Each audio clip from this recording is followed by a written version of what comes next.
Hey guys, welcome back to NWCS. And with most of my cutting boards and other projects already made, one of the last things I need to do is actually get handles and juice grooves on the rest of the cutting boards.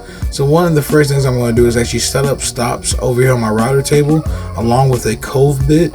For the handles that I'm planning to set up for this set of cutting boards, I figured I want to do kind of like a inset. So pretty much it'll be like a little finger groove right at the bottom of the cutting board that will allow you to slip your fingers underneath when it's sitting on a flat on a countertop. So to do so, all I need to do is set up two different blocks on my router table fence. That will give me a stop and start point for the size of my actual handheld. The first handheld I did actually wasn't quite deep enough, so I ended up actually raising the bit just a little bit and also making it a little bit wider so you can get your whole four fingers in there comfortably. So after kind of fine tuning, getting my stops dialed in where I needed them to be, then I'm able to actually set up and batch out this process. But for right now, this first setup and the first initial cuts are just trying to get the spacing to where I figure I want them to be and make sure they're nice and centered on each one of the cutting boards. After I have that dialed in though, this process becomes pretty repetitive. The only thing you do is actually rest the heel of your board up against the first stop, rotate it slowly toward the fence, and then work your board from your right hand side over to your left. It feels a little weird, but when you first do it and you take it nice and slow, you don't have any type of issues, any bite or snatch on the board.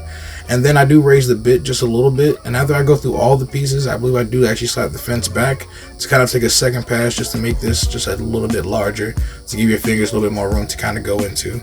But now everything's set up, so I'm going to go through the process and try to bash this out as quickly as possible and pretty much get all my handhelds done.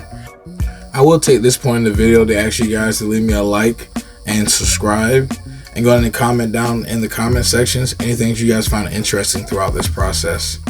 But now we're going to switch to angles just to give you guys a little bit of closer view on what I'll be doing here, and we're also going to raise the bit to kind of increase the size of all my handholds.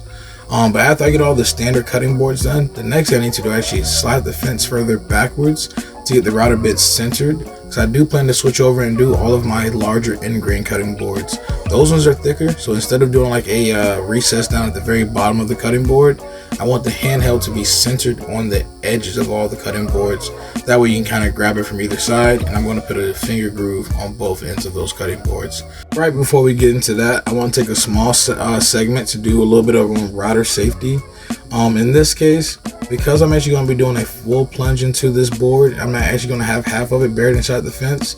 Just like if you're doing a complete plunge cut inside of a board with your table saw or circular saw, because the bit or the blade is fully encompassed, there's always going to be more friction and more heat build up on the bit, so you do have more of a chance for either burning, tear out, or kickback. So the best ways to avoid this, the same thing I did on the previous cuts, is by setting up stop blocks and taking a shallow pass.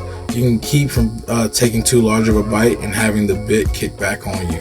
Another thing you want to make sure of is that you have a nice firm grip on the board. Make sure it's pressed tightly up against the fence. And what I'm doing is actually having it pivot on one corner further off of the bit, and then kind of resting it and riding it down the actual stop block, which is going to make my initial plunge into the piece. And then I'm working it from right to left to then make my cut. I'm being extremely careful as I go, make sure I take it nice and slow, and also listening to the motor on my router. If you hear it bogging down, that means you're taking too large of a cut. If you see a bunch of burns, or if the material seems like it's not going, maybe your bit's too dull. But you want to check all those things before you commit to this type of process, because router safety is extremely important. But if you guys have enjoyed, let me know down in the comments, leave me a like and subscribe, and I'll see you guys in the next one. Peace.